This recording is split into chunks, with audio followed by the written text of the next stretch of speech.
সালের 30 মে সেই ভয়াল রাতে বুলেটের এক ঝড় যখন আমাদের প্রাণপ্রিয় নেতার বুককে বিদীর্ণ করে দিল, সেই সার্কিট হাউসের সেই সিঁড়িতে যখন তিনি শুয়ে পড়লেন, তিনি চিৎকার করে বলেছিলেন, আমার মা, আমি তোমার মুখে হাসি ফোটাতে চেয়েছিলাম, ওরা আমাকে বাঁচতে দেয় নাই। আমি চলে যাচ্ছি মা, আমি তোমাকে নিঃস্ব করে যাচ্ছি না, আমি যাওয়ার সময় রেখে যাচ্ছি আমার প্রিয়তমা স্ত্রী, আমার 2 আদরের সন্তান, আর সারা বাংলাদেশে আমার হাজার হাজার নেতা কর্মী। কখনোই বাংলাদেশকে হটতে দিবে না, হটতে দিবে না। আমার নেতার রক্তের লোহিত কণিকা, শ্বেত কণিকা এখনো হয়তো বা লেগে আছে নেতা। সেই লোহিত কণিকা, শ্বেত কণিকা আপনাকে ডাকছে। আমাদের জন্য না হলেও সেই শ্বেত কণিকা, লোহিত কণিকার আহ্বানে আপনি ছুটে আসুন। আপনার পিতার রক্ত আপনাকে ডাকছে। না, খুনের বদলা খুন না। আমি জানি আপনি তা বিশ্বাস করেন না, কিন্তু যে স্বপ্নকে মুখে ধারণ করে আমাদের নেতা চলে গিয়েছিলেন, সেই স্বপ্নের বাস্তবায়ন করেই আপনি আপনার পিতৃ হত্যা।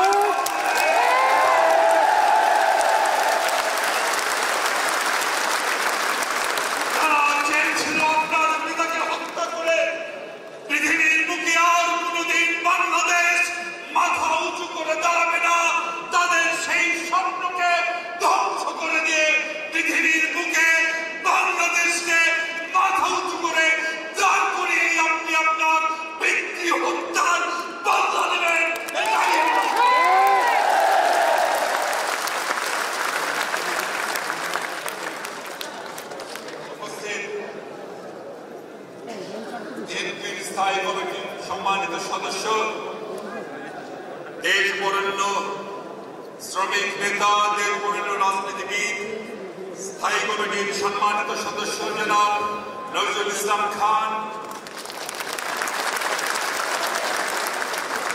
বাংলাদেশের নারী আন্দোলনের অগ্রপথিক স্থায়ী কমিটির সম্মানিত সদস্য সেলিমা রহমান, বিএনপির স্থায়ী কমিটির সম্মানিত সদস্য বীর মুক্তিযোদ্ধা মেজর হাফিজ সহ বিএনপির স্বেচ্ছাসেবক দলের বিপ্লবী সাধারণ সম্পাদক রাজীব হাসান সহ স্বেচ্ছাসেবক দলের সর্বস্তরের নেতৃবৃন্দ, সম্মানিত অতিথিবৃন্দ, জানেন যে আমি এর আগে বিভিন্ন সময় বিভিন্ন সংগঠনের নেতৃত্ব দিয়েছি, ছাত্র দলের নেতৃত্ব দিয়েছি, মহানব বিয়ে করছি। আসলে উনি যে রাক্ষসী, 15-16 বছর উনি যেন মা দুর্গা সেজেছিলেন। মা দুর্গার যেমন 10 হাত, ওনারও যেন 10 হাত। উনি প্রধানমন্ত্রী, উনি শিক্ষামন্ত্রী, উনি স্বরাষ্ট্রমন্ত্রী, উনি অর্থমন্ত্রী, উনি মিনিস্টার। One man show. একজন পাগলের হাতে বাংলাদেশের এতগুলো মিনিস্ট্রি পাই উনি জানেন। সেই জায়গা থেকে আমরা শিক্ষা পেয়েছি, কি বলবো, আলহামদুলিল্লাহ। এখন সবাই বসছেন, একসাথে আলাপ আলোচনা করছেন, খুব ভালো কথা। তবে এই বসার যদি অর্থ থাকে, লক্ষ্য থাকে, যে কোনো মূল্যে বিএনপিকে বেঁধে ফেলো, যে কোনো মূল্যে বিএনপিকে সাইজ করে রাখো, তাহলে বলবো 15-16 বছর হাসিনাও বিএনপিকে সাইজ করতে চেয়েছে, বেঁধে রাখতে চেয়েছে। আপনারাও আমাদের বেঁধে রাখতে চান, সাইজ করে রাখতে চান। হাসিনার সাথে আপনাদের পার্থক্য কোথায়? একটি কথা স্পষ্ট ভাষায় বলি, শুনে রাখেন, সবাই বিএনপিকে সাপোর্ট করবে, সব দল বিএনপির পক্ষে থাকবে এমন কথা আমরা ভাবি। সাপোর্ট করলে তো বিএনপি করবেন, কিন্তু আপনারা তো আলাদা দল করেন, আপনারা আমাদের সাপোর্ট করবেন এমন আমরা আশা করি না। কিন্তু সাপোর্ট না করা এক জিনিস, আর ক্ষতি করার চেষ্টা করা সেটা কিন্তু ভিন্ন জিনিস। যারা বিএনপির ক্ষতি করার চেষ্টা করছেন তাদের আমরা বলি, সত্যিকার অর্থেই যদি আপনারা এমন বাংলাদেশ চান যে বাংলাদেশ হবে আওয়ামী মাফিয়া মুক্ত বাংলাদেশ, যদি আপনারা সত্যিকার অর্থে, অনেকে কথায় কথায় ডায়লগ দেন, বলে একটা ভিতরে আলাদা,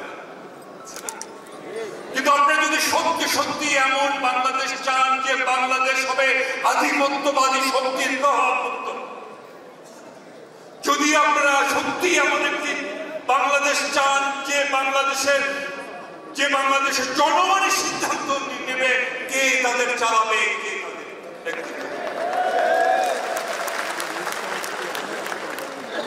তাহলে কান পেতে শুনুন। যদি আপনাদের মন থেকে প্রত্যাশা এই হয়, তাহলে বিএনপির ক্ষতি করা আর নিজের পায়ে কুড়াল মারা ছাড়া আমি বিষয়টি ব্যাখ্যা করা যাবে না।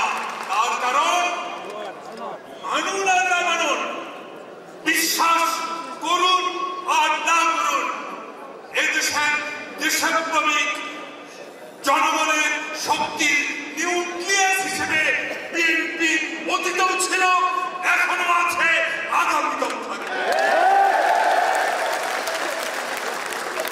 কি ভাই ভুল বললাম? প্লেস বলুন, লাইন বলুন, এদেশের জনগণের যে শক্তি, এদেশের যে শক্তি, সেই শক্তি লাইন বিএনপি ছিল, আছে এবং আমাদের নেতার নেতৃত্বে ইনশাআল্লাহ আগামীতেও থাকবে।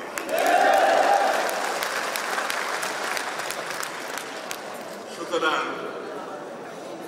ক্ষতি করার চেষ্টা, সাপোর্ট না করে করবেন না, সেটা এক জিনিস। ক্ষতি করার চেষ্টা করবেন একটি দল কখন যে কার অধিগতি বুঝি না, অধিগতি বোঝা যায় না, তখন বিএনপির সাথে, কখন আবার আওয়ামী লীগের সাথে, আবার যখন কারোর সাথে না ভিতরে ভিতরে